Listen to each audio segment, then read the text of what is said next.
اس زمین پہ اللہ کے ایک کریم نبی عزیر علیہ السلام اللہ کے ہر حکم کو تسلیم کرتے تھے، انسانوں میں محبت، امن اور ایک دوسرے کے لیے احساس کو پیدا کرتے تھے۔ حضرت عزیر بن شلخیہ بنی اسرائیل میں حضرت موسیٰ علیہ السلام کے بعد تشریف فرما ہوئے۔ آپ تورات کے حافظ اور لوگوں کو اللہ کے اصول سمجھایا کرتے تھے۔ جب بنی اسرائیل قوم نافرمان ہو گئی تو اللہ نے اپنا عذاب بابل کے بادشاہ بخت نصر کی صورت میں نازل کیا۔ وہ بنی اسرائیل کو چن چن کے مارتا تھا اور اس نے یروشلم کو تباہ کر کے تورات کی ایک بھی جلد باقی نہ چھوڑی اور تقریباً 40,000 بنی اسرائیل کے عالموں کو مار دیا اور 1,00,000 یہودیوں کو قید کروا دیا۔ ان بنی اسرائیل میں حضرت عزیر علیہ السلام بھی تھے۔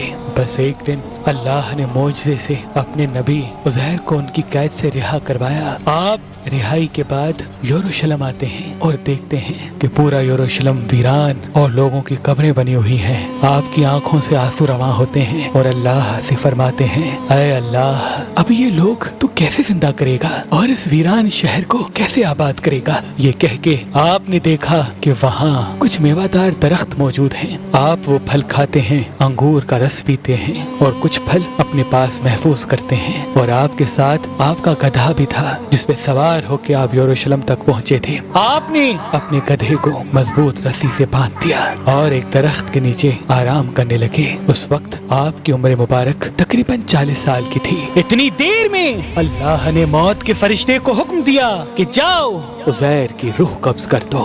حضرت عزیر علیہ السلام اور آپ کے ساتھ آپ کا کھانا اور گدھا زمین پہ ایسے ہی پڑا رہا۔ وقت گزرتا رہا، زمانہ بیتتا رہا۔ اللہ نے اپنی مخلوقات کی نظروں سے آپ کو پوشیدہ رکھا تھا۔ تقریباً 70 سال کے بعد فارس کا ایک بادشاہ یروشلم کی طرف آیا اور اس کو آباد کرنے لگا، اور اس کو دیکھ کے بنی اسرائیل کے وہ لوگ جو بخت نصر کے حملے کے بعد ادھر ادھر بھٹک گئے تھے وہ سب آ کے یروشلم رہنے لگے اور نئے نئے باغات اور عمارتیں بنائی گئیں اور اس شہر کو پھر سے آباد کیا گیا، پہلے سے زیادہ خوبصورت بنایا گیا۔ مزید 30 سال گزرنے کے بعد جب تقریباً 100 سال گزر جاتے ہیں تو اللہ نے حضرت عزیر کو پھر سے زندہ کیا اور پوچھا، اے عزیر بتا تو کتنی دیر سویا رہا؟ حضرت عزیر علیہ السلام کی موت جب واقع ہوئی اس وقت صبح کا وقت تھا اور جب آپ اٹھے تو عصر کا، تو آپ کہنے لگے شاید میں صبح سے عصر تک سویا ہوں۔ اللہ پاک نے فرمایا، اے عزیر دیکھ تمہارے ساتھ تمہارا گدھا بھی سویا تھا۔ اب جو عزیر علیہ السلام اپنے گدھے کو دیکھیں تو آپ کے گدھے کی ہڈیاں زمین پہ بکھری ہوئی تھیں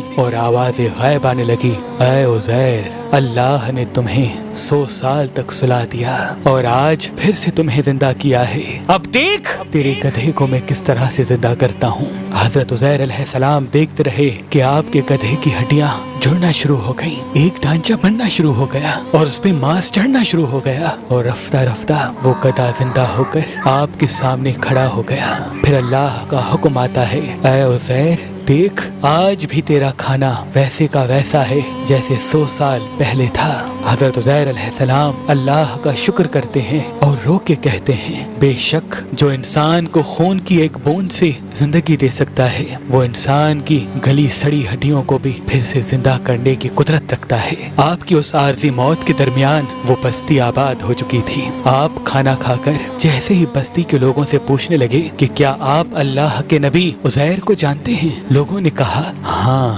وہ اللہ کے نبی تھے اور ان کو گزرے ہوئے 100 سال سے بھی زیادہ عرصہ گزر چکا ہے۔ اتنے میں اللہ کے نبی حضرت عزیر علیہ السلام فرماتے ہیں، اے لوگو وہ عزیر اللہ کا نبی میں ہوں، مجھے اللہ نے 100 سال تک سلا دیا تھا اور پھر سے زندہ کیا ہے تاکہ تم لوگوں کی اصلاح کر سکوں۔ لیکن اس بستی کے لوگوں کو یقین نہ آیا۔ اس بستی میں ایک بوڑھی عورت رہتی تھی جس کی عمر تقریباً 120 سال تھی۔ وہ تمام کے تمام لوگ اس عورت کو لے کے آئے اور پوچھنے لگے کہ جو حضرت عزیر کے واقعات آپ ہمیں سناتی ہیں آپ ہمیں ابھی حضرت عزیر کی نشانیاں بتائیں۔ وہ عورت ایک ایک نشانی ان تمام لوگوں کو بتانے لگی اور وہ سب کے سب لوگ ہر اس نشانی کو حضرت عزیر میں دیکھنے لگے کہ آپ کے کپڑے بھی ویسے ہیں، آپ کی آنکھیں بھی ویسی ہیں، آپ کا بولنا بھی ویسے ہے، آپ کا چلنا بھی ویسے ہے۔ اتنے میں وہ بوڑھی عورت جو نابینا تھی کہنے لگی، اللہ کا نبی عزیر جو بھی دعا مانگتا تھا اللہ وہ فوراً قبول کر دیتا تھا، اللہ نے ان کے ہاتھوں میں شفا کو رکھا تھا۔ اے شخص اگر تو واقعی اللہ کا نبی عزیر ہے تو میرے لیے دعا کر کہ اللہ میری آنکھوں کو صحیح کر دے۔ تو یوں حضرت عزیر علیہ السلام دعا مانگتے ہیں اور اللہ اس بوڑھی عورت کی آنکھوں کو روشن کر دیتا ہے۔ اب جو وہ عورت حضرت عزیر کو دیکھی تو چیخ کے کہنے لگی مجھے قسم ہے اپنے خالق کی یہی عزیر ہے۔ وہ سب کے سب لوگ حضرت عزیر کے قدم چومنے لگے۔ اب وہ چند لوگ اور وہ بوڑھی عورت حضرت عزیر کے ساتھ بنی اسرائیل کے لوگوں کے پاس آتے ہیں جہاں حضرت عزیر کا بیٹا اور پوتے بھی موجود تھے جو بوڑھے ہو چکے تھے۔ وہ بوڑھی عورت سب کو بتانے لگی کہ یہ اللہ کے نبی عزیر ہیں، کچھ ایمان لے آئے، کچھ سوالات کرنے لگی۔ اتنے میں آپ کا بیٹا کہنے لگا میرے بابا عزیر کے کندھوں پر ایک کالے رنگ کا مسا تھا جو چاند کی مثل تھا، اگر آپ واقعی میرے بابا عزیر ہیں تو وہ دکھائیں۔ حضرت عزیر علیہ السلام نے اپنا کرتا اتارا اور تمام کے تمام لوگ دیکھنے لگے کہ کندھوں کے درمیان وہی نشان موجود تھا۔ اور پھر اللہ کے نبی حضرت عزیر علیہ السلام سب کو تورات سنانے لگے اور تمام بنی اسرائیل آپ کے ہاتھ اور قدم چوم کر کہنے لگے ہمیں قسم ہے اپنے خالق کی آپ اللہ کے نبی عزیر ہیں۔ بے شک اللہ ہر چیز پہ قدرت رکھتا ہے، وہ جیسے زندگی دے سکتا ہے ویسے ہی مرے ہوئے انسان کو روز محشر زندہ کرے گا اور انسانوں اور جنات کے گروہ سے دوزخ اور جنت کو بھر دے گا۔